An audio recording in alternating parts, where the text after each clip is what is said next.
This is your Thursday Daily Delivery. I am Michael Rand. Hope you're having a good one out there today.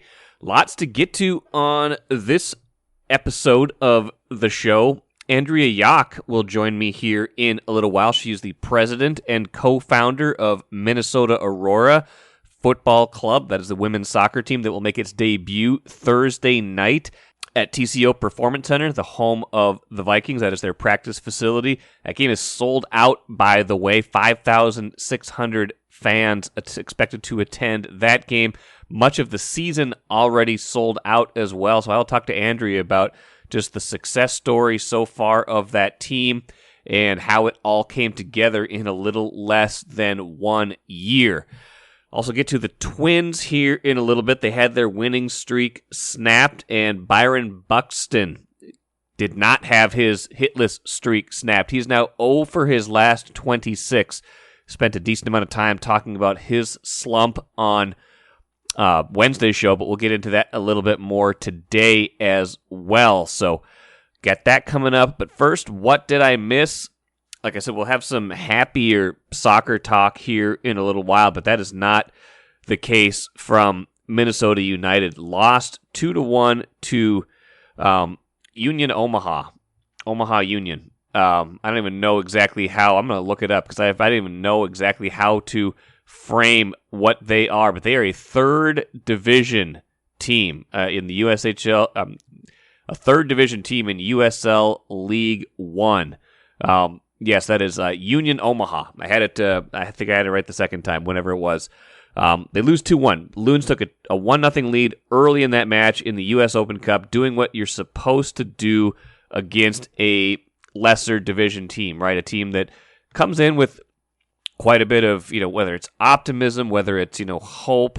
Like, this is a big stage for a third division team, even if they're not, even if Allianz wasn't as full as it typically would be. It's an MLS team, an MLS stadium. And I can remember when Minnesota was the team in the lower level of U.S. soccer, and they were playing in this U.S. Open Cup tournament, which is, a tournament that features teams from all levels of U.S. soccer. It's a pretty cool tournament. It's a cool idea. And, Minnesota United back then used to be, had various incarnations of their team before they went to Major League Soccer. Way back in the day, they were the Thunder. For a little while, they were the Stars. And then they were United before they went to Major League Soccer. Like, this used to be a big deal for them when they were in this lower division. It obviously was a big deal for Omaha because, like I said, United takes a 1-0 lead in the 6th minute. They're playing some of their reserves, playing some of the guys that don't maybe play as much, but still a credible lineup that they put on the field. I think Adrian Heath, manager of the Loons, who said it was an embarrassing outcome, talked about, maybe there wasn't the exact starting 11 they might use in a league match, but he said, we've got 2 designated players on the field, we've got 3 internationals on the field, and some guys who have played 150 games in MLS, which should have been enough to win the game if we had approached it like we should have. I expect more out of the group, full stop. I expect more out of the guys who have not played an awful lot. And one of those guys who, hasn't played a whole lot and has been pretty disappointing this year, that was Adrian Heath, who scored in the 6th minute. Like I said, Loons took a 1-0 lead. That's exactly what you want to do early in a game like that. Try not to give the other team too much hope, but that didn't last. Omaha equalized just before halftime, and then got the winner shortly after the break. And the Loons tried to come back, didn't happen. And the first Omaha goal was basically a long goal kick, and it was off to the races. And again, Heath not happy with with the way that happened. So the first was a comic goal, one straight ball from the goalkeeper, a guy who is 5'8", heads it on, and a guy runs through and scores. Heath said, schoolboy stuff. Really, you can tell how angry he was about this outcome. And the Loons have been inconsistent this year, but you were thinking that this might be the start of something good. Over the weekend, they had a nice road win at Dallas. Kind of got things going a little bit for them. That they've been inconsistent with their scoring, with their finishing, with all that stuff. And then everything else, kind of creeps back up in this game where they can't finish their chances towards the end. end up losing, and now they're out of this tournament. I mean, the only good news is it does not count in the MLS standings, but this is a prestigious tournament. This is a tournament they made it to the finals of in 2019, and resuming this Open Cup now in 2022, certainly expected a better result against Omaha and did not get it. So what that means big picture, I don't know. It probably means that Heath is unhappy with the focus of some of his players. Probably means a lot of these players who had been lobbying for more playing time won't be getting that because they didn't show it in this match. And it probably means that they're going to be embarrassed for a little while, and how they respond to that in their next league match against New York in just a couple days will tell us a lot. So, disappointing result for the Loons and an angry Adrian Heath to go with it. Take a playcation to Mystic Lake for 24/7 gaming, fun restaurants and bars, and luxurious hotel rooms. And join Club M to bask in the rewards. Follow the lights to Mystic Lake, where every day is play day. Very happy to be joined on Daily Delivery today by Andrea Yoch, president, co-founder of the Minnesota Aurora soccer team. Debut match Thursday night, Andrea, and I imagine the excitement level is brimming, but also the maybe some of the jitters, just hoping everything goes off as planned, I imagine. Where are things at right now, and welcome to the show.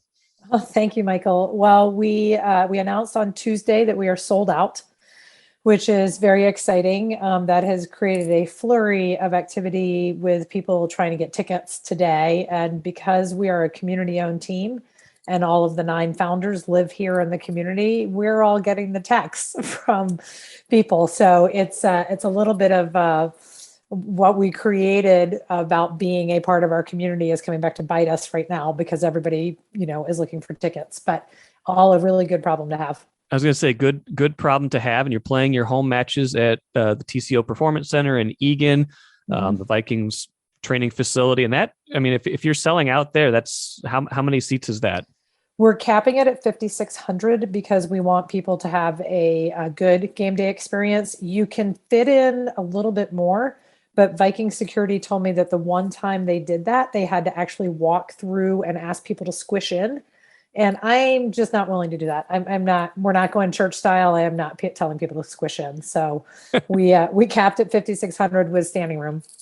Let's back up just a little bit too. We can talk about the origin of this team, exactly what it is, this women's soccer team that we're talking about, the Minnesota Aurora. I mean, as you conceived of this and decided that there should be a team in Minnesota, how did this all kind of come together? And has it along the way, what have been some of the rewards and the challenges, I guess? So it really started as a meeting in a park. Matt Pravatsky, who covers women's soccer for his blog, sent a note out to a bunch of us that had been involved in either soccer or women's soccer specifically, or just knew they were passionate about it, and said, hey, we should explore about bringing a team to town. And so he sent a note, asked us all to meet. So we met during the pandemic at a park, 6 feet apart with our masks on. And out of that group, 5 of us emerged as sort of the original founders that were committed to doing it. So I pretty much committed on the spot as my husband came with me to the first meeting, and we got in the car and he's like, you're going to do this, aren't you? And I said, 100%, absolutely. So from that, 3 of us, Matt Westburdine and I, started meeting with all the leagues around the United States, either existing leagues or leagues that had announced they were bringing in a new women's league. And so USLW, which is what we're entering, debuted in 2022. They started playing about 2 weeks ago. And the goal for them was 30 teams, and they have made their debut. We actually have 44 teams in the league, broken out into a lot of divisions now. So it has just exceeded everything. We agreed to be one of the founding teams. So we're one of the first 8 teams into the league. We announced last June. And the biggest thing that makes us different is that the founders are all regular Twin Cities citizens. None of us are rich. And we needed to find a league that was okay with doing a community ownership model, which has been done on the men's soccer side, but has never been done independently by a women's team. And that we weren't going to have the money up front to put in some bank account, that we had to go raise the money. And the USLW said, sure, sounds great. You look like you've assembled a great group. Let's give this a shot. And so they believed in what we were trying to do. And and had a lot of things aligned with our values. And so we chose them. When you have to use that funding route, I imagine it's a little bit of a leap of faith because you're counting on, the soccer community, which is a very good soccer community here in the Twin Cities. But as you approached people and said, hey, will you invest in this? How did that process go? So we actually did it as a very public campaign. We launched at the state fair and we invited in everybody. So from the very beginning, we did not make this a soccer thing. This was about lifting up women in sports, women in business, and everything that has come out over the last few years about how women have been inequitably treated, but specifically in sports, right? Those NCAA athletes that showed the difference between what the men's gym looked like versus the women's gym. And then in the WNBA bubble versus the NBA bubble, the players were showing plastic forks and plates for the women, and the men were eating steak with silverware. So I think that the public consciousness around the inequality had really sunk in. And so we came along and said, look, you can invest in this team. And if you've been feeling bad about what's been happening to the women, this is a great way for you to even the playing field.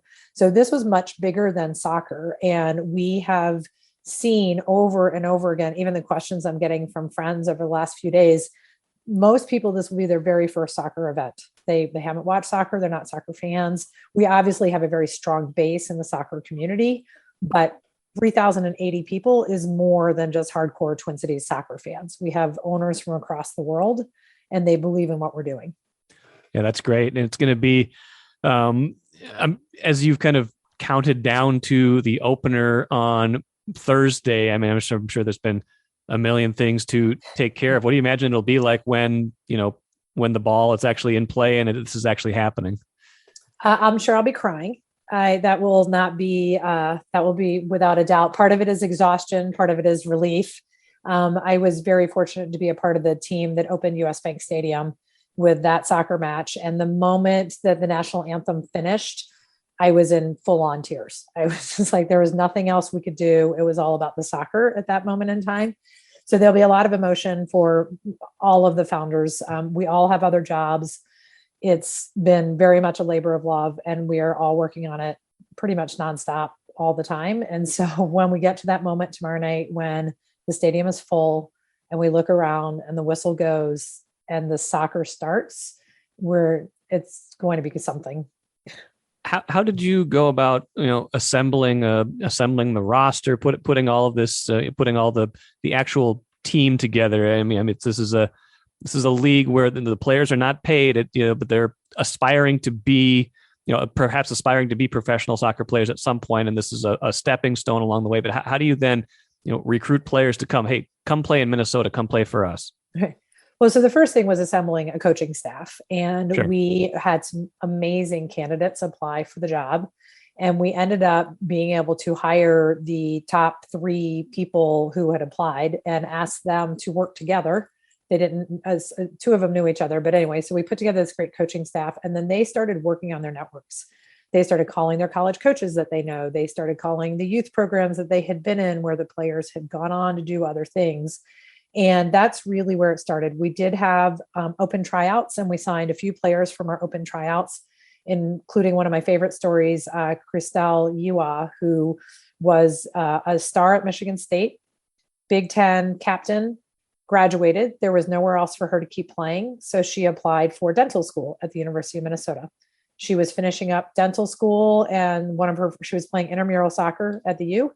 And one of her friends said, hey, there's this new team starting. You should really go try out because you keep complaining about the level of competition in intramurals.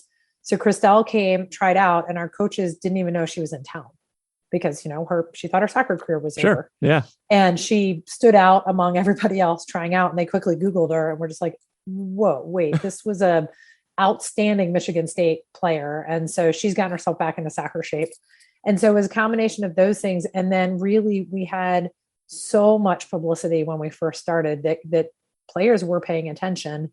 And because of the $1 million that we raised through the community ownership, we were able to pay for players' registrations and we are paying for a lot of players' housing. And so we were able to remove the financial barriers that frequently exist in the minor leagues of all sports, not just soccer. And so we have said to the players, if you're good enough to make the team, we'll figure out a way to get you here. And that honestly opened up the whole world to us. We have a player from Korea, a player from South Korea, a player from Japan, and all over the United States. I imagine you can't speak for them, but I would hazard a guess to say that, there'll be some emotions for them too, and especially playing in front of 5,000 plus people on Thursday night once it actually is happening. Yeah, and remember, a lot of these players, including Sarah Fuller, who I think is probably the most known on our squad, she, when their main college careers were during COVID, so they've been playing in empty stadiums.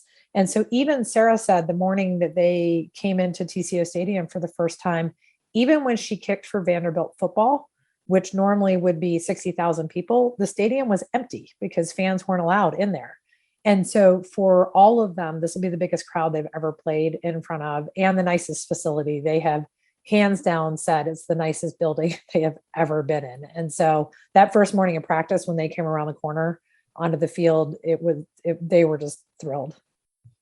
Couple more things for you, Andrea, enjoying this conversation. I hate to spin too far into the future when you haven't even had your first match yet, but is there, any group of, invested people probably has visions beyond just let's get through the season. Where do you hope this goes? What's kind of the master plan or the master hope for the Aurora? Well, I wish I could tell you that we really had a master plan, but none of us expected to be here today. I mean, this morning we were laughing in our group chat about how many people are hitting us up for tickets. We were just like, and I literally have 2 drone companies fighting over who's going to be a drone in the stadium tomorrow night.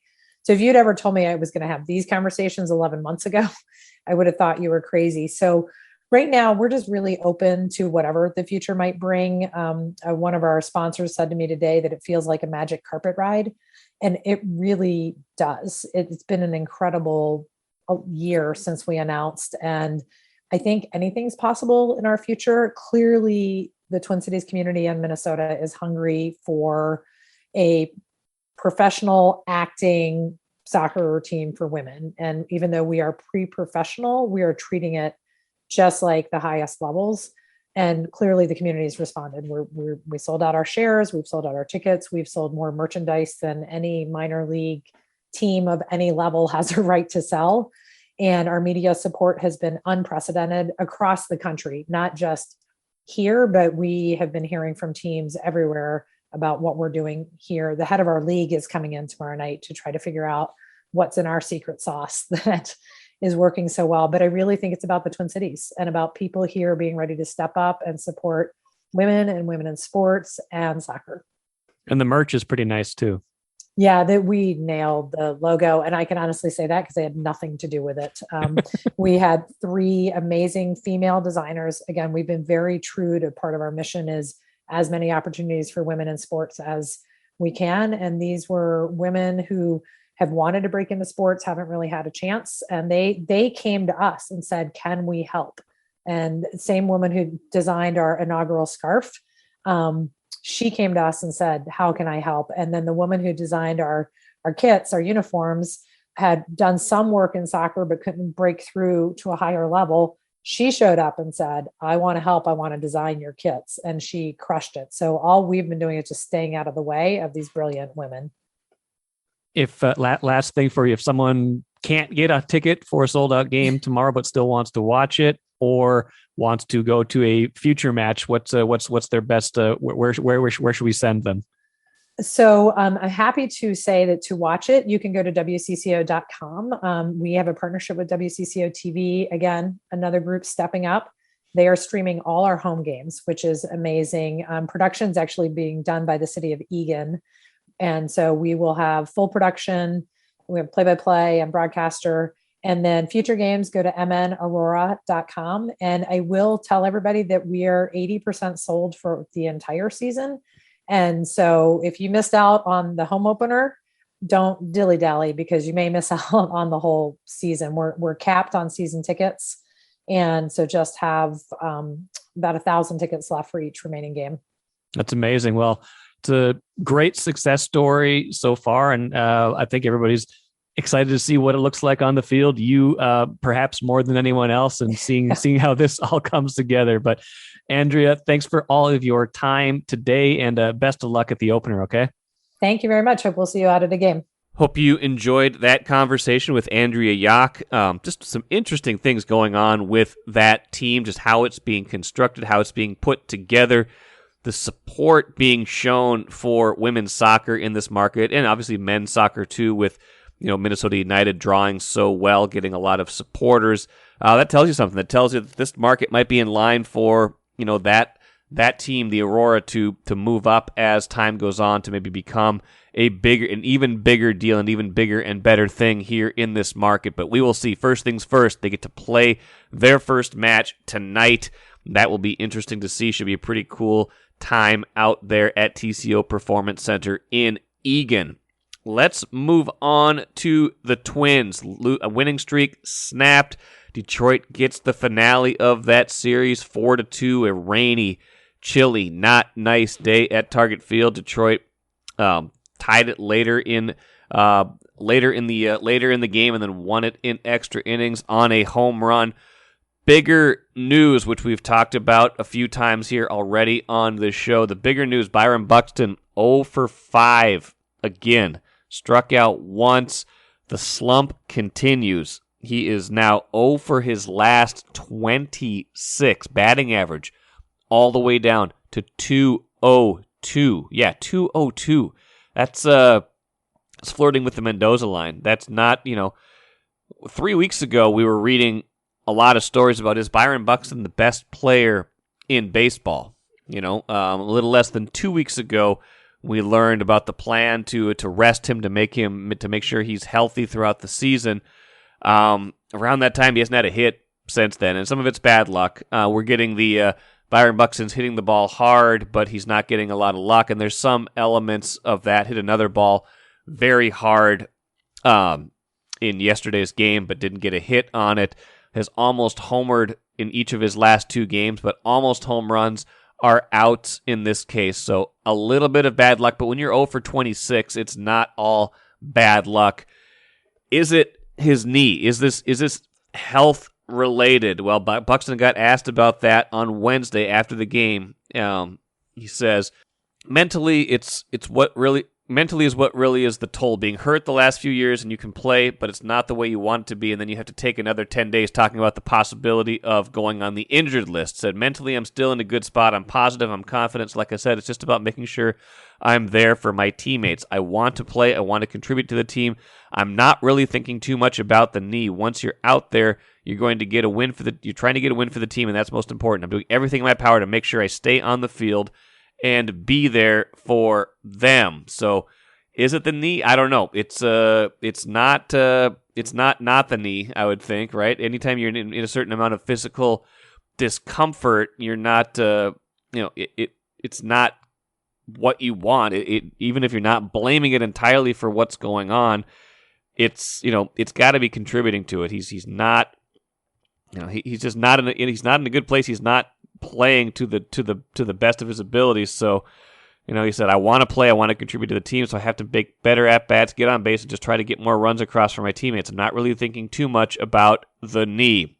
So I think we are, but maybe he isn't. But whatever the case, whatever the case is right now, and he made a great catch in that game, it's not like he's not contributing at all, and the Twins, by and large, have been winning through this slump. Whatever's going on is, it's not affecting his fielding, of course. He's a professional. He's going to keep going out there and contributing in certain ways, but whatever is going on, he cannot keep this going like this. It's either going to have to be he busts out of this in a big way, or he's going to have to sit down for a few days and get that knee right. And this is not something that's going to go away, you guys. This is something that's going to keep flaring up, I would imagine, throughout the entire season. Let's finish with the cooler. A throwback score in the NBA playoffs. Celtics beat the Heat 93-80.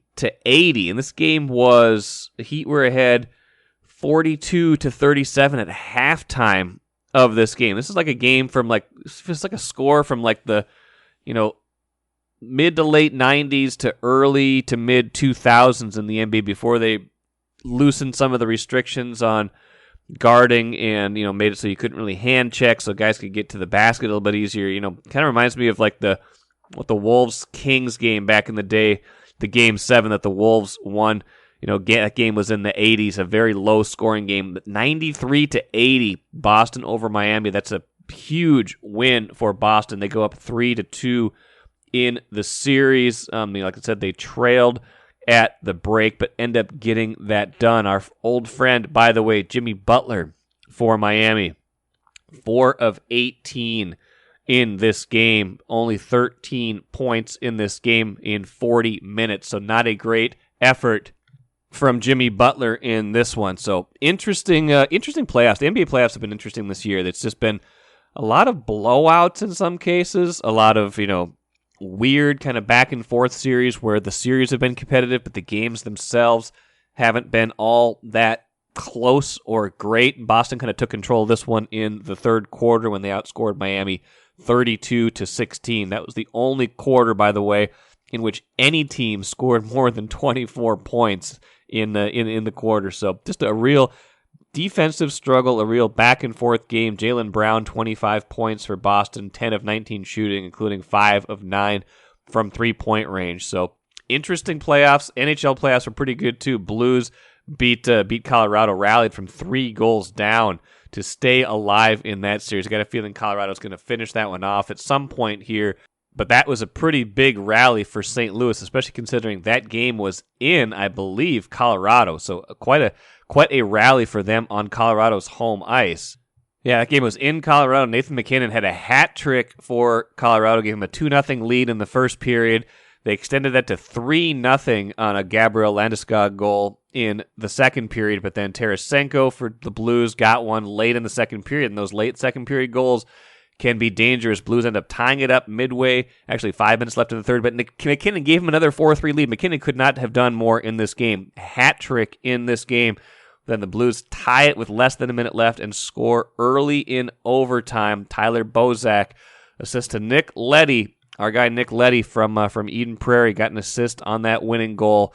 So back to St. Louis for a Game 6. That's got to be a gut punch for Colorado after having that game seemingly in hand, seemingly set to advance to the Western Conference Finals. Again, still now work to do. We will see if they can get that done. That will do it for today's show. Thanks for joining me here on Daily Delivery today. We will be back at it again on Friday.